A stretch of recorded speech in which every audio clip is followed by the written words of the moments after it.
BNP নেতা হাবিবুন নবী সোহেলের একটা বক্তব্য আপনারা একটু নজর দিবেন। হাবিবুন নবী সোহেল কি বলছেন, মানে কতটা আক্ষেপ, কতটা কষ্ট, নিয়ন্ত্রণহীনতার মধ্যে পড়লে উনি বলেন যে তোমাদেরকে তো দলীয় কর্মকাণ্ডে দেখি না, মাঠে দেখি না, দেখি ঠিকাদারি কাজ করতে। সরকারি অফিসে গেলে বিএনপি নেতাদের দেখা যায় এবং নব্য নেতাদেরকে হাইব্রিড। আমি বলি, ওই যে কাউয়া কাদের বলতেন না আপনারা, কেন বলতেন? কারণ কাউয়ারা আওয়ামী লীগে ভিড় করছিল 10-12-র দিকে, আস্তে আস্তে তখন হাইব্রিডদের সঙ্গে আস্তে আস্তে কাওয়া কাদেরের মিল থাকা, এরকম একটা অভিযোগের মধ্যে দিয়ে ওবায়দুল কাদের আওয়ামী লীগের সাধারণ সম্পাদক, তার উপরেই অভিযোগটা বেশি আসে যে তিনি হাইব্রিডদের প্রশ্রয় দিচ্ছিলেন। বিএনপি এখনো ক্ষমতায় না। বিএনপির নেতাকর্মীদের মধ্যে এরকম একটা ভাবনা যে দেখেন নির্বাচনটা হবে কি হবে না দোদুল্যমান একটা অবস্থা। কখনো কখনো বলে কনফিডেন্ট নির্বাচন হয়ে যাবে, হলে বিএনপি ক্ষমতায় যাবে, আবার বলে যে কোনো তো আগামাথা পাওয়া যাচ্ছে না, সুতরাং এখন পরিবেশটা যেহেতু তাদের ক্ষমতায় থাকার মতন, ঠিক ক্ষমতায় আছি ভাব, সে কারণে এই সুযোগে যা কামিয়ে নিই। দুইটা দিক আপনারা একটু বিবেচনায় রাখবেন। দেখেন, একটা হচ্ছে যে ক্ষমতায় নিশ্চিত বিএনপি যাচ্ছে, ফলে এখন যা কামাই আরো তো সময় আছে 5 বছর, যাক না, এগুলো মানুষ মনে রাখবে না, একটা দিক। আরেকটা দিক হচ্ছে যে যদি নির্বাচন না হয়, যদি এই সরকার সত্যি আর 2-4-5 বছর থেকে যায়, তাহলে এখন যে সুযোগ আছে তাতে কামিয়ে নেই। এই সিচুয়েশন গত একটা সপ্তাহের দিকে আপনারা নজর দেন, আমি এক ঝলক শুধু এক সপ্তাহের দিকে একটু নজর দিব। দেখেন পরিস্থিতি দেশের কোন দিয়ে গেছে। পাটগ্রাম থানায় লালমনিরহাটে পুরো হুলস্থুল অবস্থা, 2 আসামিকে ছিনিয়ে নিয়ে আসছে। আচ্ছা, একজনকে বিএনপি বহিষ্কার করেছে। তারপরে ভোলায় সেইখানে জোটবদ্ধভাবে বিএনপির লোকজন ধর্ষণ করেছে। খুব ভয়ানক অভিযোগ না? ক্ষমতায় নাই, তারপরে ক্ষমতায় থাকার মতো করেছে, ক্ষমতায় থাকলে এসব করলে কিছু হয় না। সেখানেও বিএনপি সাংগঠনিক ব্যবস্থা নিয়েছে। তারপর ভিজিএফ এর চাল বন্টন নিয়ে বিরোধ ও মহিলা দলের একজন নেত্রীকে মারধরের ঘটনায় দলীয় পদ হারিয়েছেন ভোলার তজুমুদ্দিনের চাচড়া ইউনিয়নের বিএনপি সাধারণ সম্পাদক ইব্রাহিম হাওলাদার, ভোলাতেই। আচ্ছা, খুলনায় সুকান্ত দাস নামের পুলিশের এক উপপরিদর্শককে মঙ্গলবার মারধর করে পুলিশের হাতে তুলে দিয়েছে বিএনপির স্থানীয় একদল নেতাকর্মী। আচ্ছা, ঢাকার মহাখালীতে ওয়্যারলেস রেলগেটে হোটেল জাকারিয়ায় মদ খাইতে গিয়ে ভিআইপি রুম পায় নেই, সেই বার ভেঙে তছনছ করে দিয়েছে। আচ্ছা, চাঁদা দাবির অভিযোগ পাওয়ার পর রাজশাহী মহানগরের অধীন রাজপাড়া থানা বিএনপি সাবেক যুগ্ম আহ্বায়ক মোহাম্মদ রবিউল আলমকে বিএনপি প্রাথমিক সদস্যপদ সহ সকল পর্যায় থেকে বহিষ্কার করা হয়েছে। আচ্ছা, দলীয় শৃঙ্খলা ভঙ্গের অভিযোগে সাতক্ষীরা পৌর বিএনপির সাবেক যুগ্ম আহ্বায়ক মনিরুজ্জামান মুনির ও পৌর বিএনপির সাবেক সদস্য মাসুম বিল্লাহকে দল থেকে বহিষ্কার করা হয়েছে। সাতক্ষীরা জেলা বিএনপি সদস্য সচিব আবু জাহিদ ডাবলু স্বাক্ষরিত এক বিজ্ঞপ্তিতে নিশ্চিত করা হয়েছে। কয়টা? 5-7টা জেলার এগুলো উদাহরণ। এগুলো তো হচ্ছে পত্রপত্রিকায় যেগুলো এসছে। প্রশ্ন কি এটা উঠতে পারে যে বিএনপির তো বহিষ্কার করা ছাড়া তার কি করা আছে?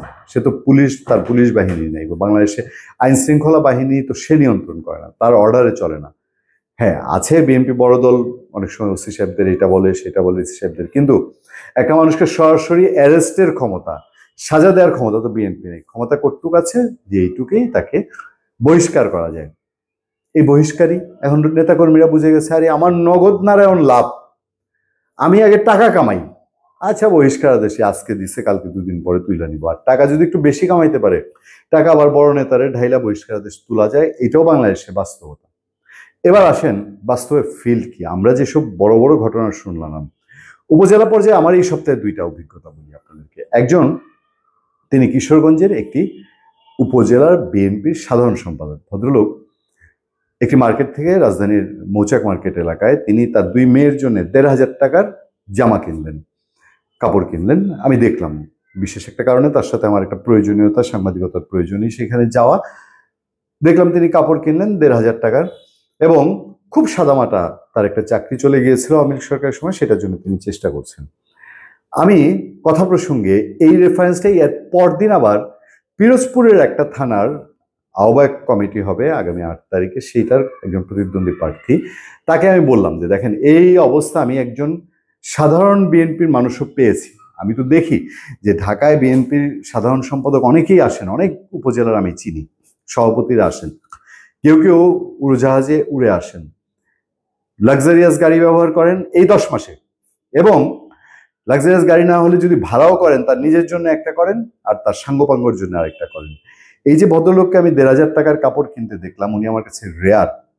এখনো আছেন বিএনপির মধ্যে, অনেক আফসোস করা মানুষ আছেন। আমি একটা এলাকার পৌর বিএনপির খুব নামি দামি সারা দেশের পরিচিত ফ্যামিলির একটা মানুষকে চিনি, যিনি মান সম্মান নিয়ে কোনো রকম রাজনীতি করছেন।